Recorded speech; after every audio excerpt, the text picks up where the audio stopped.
Bom dia, amados irmãos. Você já parou para pensar que você pode estar sendo observado? Nos dias modernos, de fato, o ser humano ele está constantemente sendo observado por outros seres humanos. As ruas de São Paulo, as principais avenidas e ruas, elas possuem dispositivos filmadores, a maioria dos estabelecimentos possuem câmeras de segurança. Basicamente, todo brasileiro possui um dispositivo celular, um smartphone com câmera filmadora e muitas vezes em alta resolução. De fato, nós estamos constantemente sendo observados pelos homens, observados pela sociedade. Na vida cristã, as coisas não são tão diferentes. Na verdade, elas não são diferentes.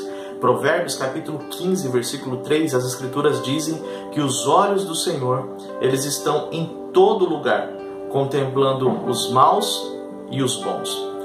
Esse texto nos mostra um Deus que vê.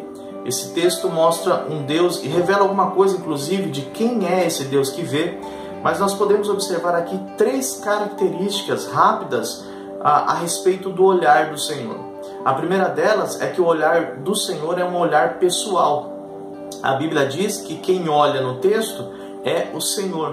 A palavra Senhor no hebraico aqui é Yahweh. É a mesma palavra que aparece, por exemplo, em Êxodo capítulo 3, quando Moisés é separado por Deus para libertar o povo de Israel do Egito, e ele, preocupado com se o povo de Israel ia aceitar ou não, ele pergunta: se eles disserem ou perguntarem quem me enviou a vós, o que eu digo? Então Deus diz: diga para eles que o eu sou me enviou a vós. A palavra eu sou no hebraico é Yahweh. Isso revela um ser pessoal, um ser pactual, um ser que intervém na história.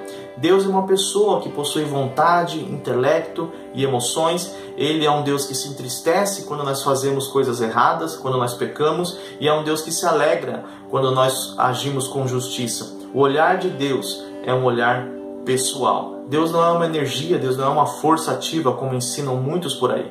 Deus é um ser pessoal que está observando e olhando o seu povo.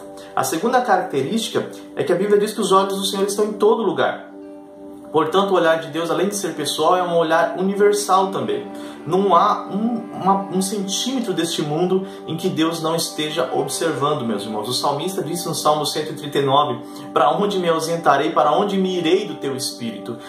No mais profundo mar, no mais altos céus, não importa onde nós estejamos, Deus está olhando a cada um de nós. Ele é um Deus que vê, Ele vê todos os homens, Ele vê toda a sua criação, Ele vê toda a sua criatura. Veja que também, além do olhar ser um olhar pessoal, além do olhar de Deus ser um olhar universal, o olhar de Deus também é um olhar moral. A Escritura diz que Deus contempla os maus e Deus contempla os bons. Há um aspecto positivo e um aspecto negativo dessa característica do olhar de Deus. Deus, ele vê quando nós acertamos. Isso deve trazer conforto para o nosso coração. Deus vê, por exemplo, como Jesus nos ensinou a respeito da oração, que quando nós fechamos a porta do quarto, o Pai que vê em secreto, ele ouve as nossas orações. Deus viu, por exemplo, Agar quando estava no deserto. Ela mesma chamou Deus de o Deus que vê. Então Deus vê as nossas tribulações, Deus vê as nossas perseguições, Deus vê os nossos sofrimentos, as nossas enfermidades, Deus vê as nossas lágrimas quando ninguém está vendo.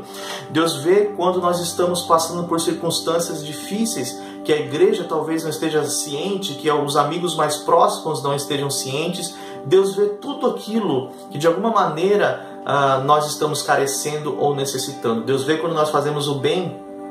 Quando a Bíblia nos ensina que nós devemos fazer o bem com a mão direita, sem a mão esquerda saber, Deus vê tudo isso, mas Deus também vê quando nós falhamos. Deus vê quando nós mentimos, Deus vê quando nós escondemos, ocultamos pecados, Deus vê quem somos quando ninguém está olhando, Deus vê quem nós somos e como agimos diante de circunstâncias em que aparentemente as pessoas não estão vendo.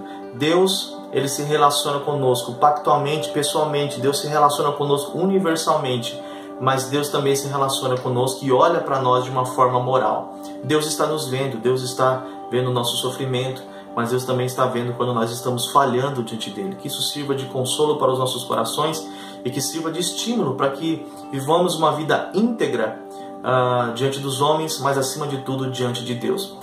Há um conceito que eu tenho dito para os irmãos, reformado, chamado corandeu, que quer dizer diante da face de Deus.